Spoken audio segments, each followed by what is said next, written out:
All right, and we're back to it.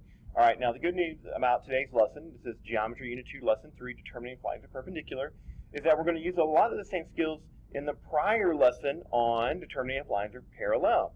So the process is very, very similar in what we have to do. The only thing that really changes is how we know something is perpendicular versus how we know something is parallel. So you can see our two standards here.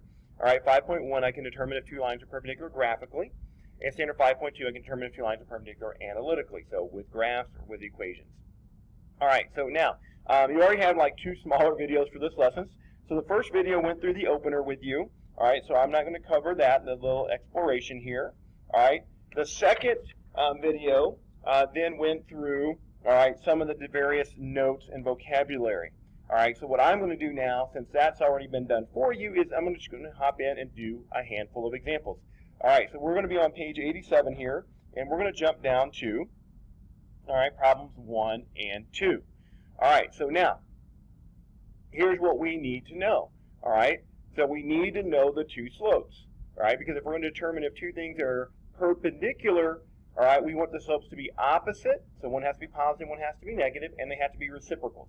All right, and so when we look at our lines or we look at information, if it's not obvious what the slope is, we might have to do a little bit of work. All right, and we'll see that as we go through a couple of examples here. Now, when we look at number 1, though, all right, when I look at this, I can see that the slope is clearly 3 over 1 for our first line.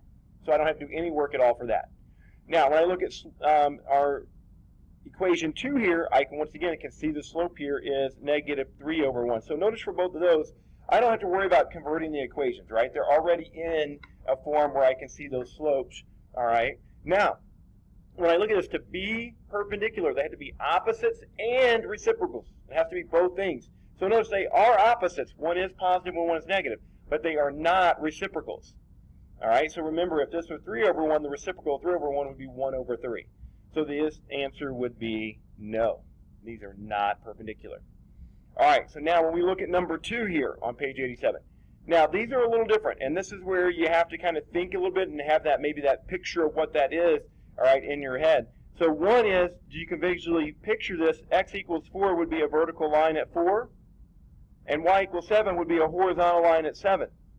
And we know that a horizontal vertical lines are, in fact, perpendicular, all right? They're going to always create that right angle when we have one horizontal and vertical line like we do here, all right? So these are, in fact, perpendicular. Now, what does that mean when we're talking about slopes?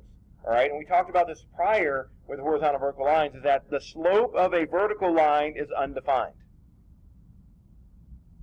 And the slope of line 2, all right, which is our horizontal line, is 0. So when we have an undefined slope, that means we have a vertical line. And when we have a slope of 0, that means we have a horizontal line. So that's one of those things where you just kind of have to kind of maybe memorize that, or at least be able to draw a quick picture, all right, to help you visualize it. All right, so one horizontal, one vertical will always be perpendicular. All right, now let's look at number 3. Now this is where we have to do a little work. Notice on the first equation here, all right, I can see the slope. All right, I know that the slope of line 1 is negative 2 over 1. But notice we're in standard form here. All right, so when we're in standard form, just like what we did when we were looking for the slopes of parallel lines, we want to convert standard form to slope-intercept form so I can see my slope. So remember, the first thing that we're going to do is move this x term to the right-hand side. So I'm going to subtract 8x from both sides. And that's going to give me 4y equals negative 8x plus 16. And then I'm going to divide both sides by 4. So y equals to negative 2x plus 4. All right, now I can see the slope here. And I can see that this is negative 2 over 1 as well. So notice those slopes are exactly the same. So these lines are actually parallel, right? They are not opposites and they are not reciprocals, all right? So this is also not perpendicular. All right, so there's a few examples of how we work with equations. All right, so let's flip the page, all right, to page 88, and let's go down to problem 7 here. Let's go to problem 7, all right? So we want to know if the line that goes through this point, or these 2 points I should say, and these 2 points, if they are perpendicular. All right? So when I look at this, I can go ahead and find my equations. And sometimes you don't even have to go that far, and we'll talk about why that is. So once again, if I have 2 points, what I want to do real quick is I'm just going to make an XY table. So 2, 4, negative 3, 8, and I'm just going to find my slope from my table. So notice here I go up 4, and here I go down 5. So I can see that my slope for my first line is going to be negative 4/5. And you can just pull that negative out front. Now, I'm going to find the slope of my second line here real quick. And once again, I'm just going to make my XY table. Negative 1, negative 3, and then 7, 7. All right, and so notice here, I go up 10, and then I go up 6. All right, so up 10, up 6. So I can see that my slope here, or excuse me, that should be up 8, not 6, up 8. All right, so negative 1 to 7 is 8. 1 to 7 would have been 6. So I can see that my slope is 10 over 8. Now, once again, this is where we need to think of things in lowest terms. So if I divide by 2, my slope is 5 over 4. All right, so now they are opposite. They are reciprocals. It looks like they're perpendicular. Now, I have to take one more step. I actually have to create the equations. All right? We don't really need to create the equations because these can't be the same line. All right? So if one has a slope of negative 4/5, one has a slope of 5/4, they are going to intersect eventually somewhere. So I don't have to go through finding the equations. Now, when we talk about parallel lines, you do, because it's possible that they could have the same slope and we could have the same line. And then they would not be parallel, right? Because we'd have the same line on top of each other. All right, so when we're talking about parallel lines, we actually have to find those equations because it's possible we could have the same line. But because if we have different slopes, we automatically can't have the same line. So if these slopes are opposite and reciprocals, we are good to go. All right, they are, in fact, perpendicular. So we're good. So notice we don't have to do quite as much work with perpendicular, all right, because of that fact that we can never have the same line if they're opposite and reciprocal versus parallel. All right. Okay, now let's look at number 8. All right, and this is once again kind of a special circumstance here, so I wanted you to see this one. So once again, we're going to start by finding our slope. So I'm going to make my XY tables here. So 5, negative 7, and 5 and 10. All right, so now I go up 17 in the Y direction, but I only go up 0 in the X direction. So notice my slope is 17 over 0. Where's that 0 in the denominator? That means we have an undefined slope.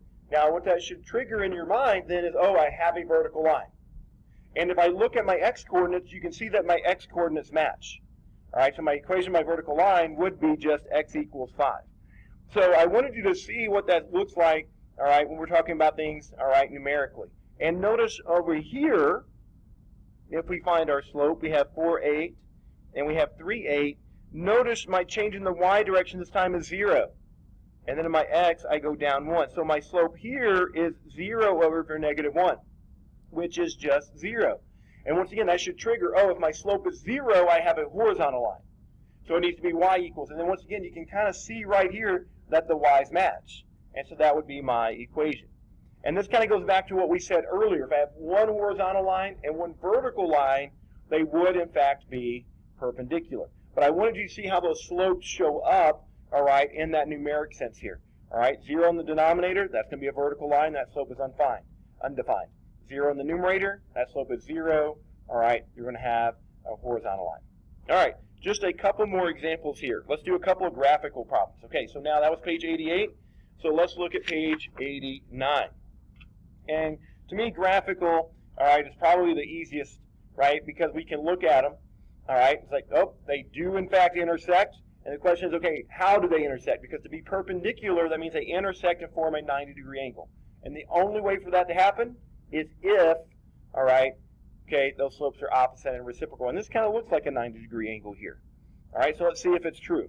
So when I go here, I'm going to find the slope here. I'm going to go up 1, 2, 3, and I go to the right 2. So the slope of this line right here is 3 over 2.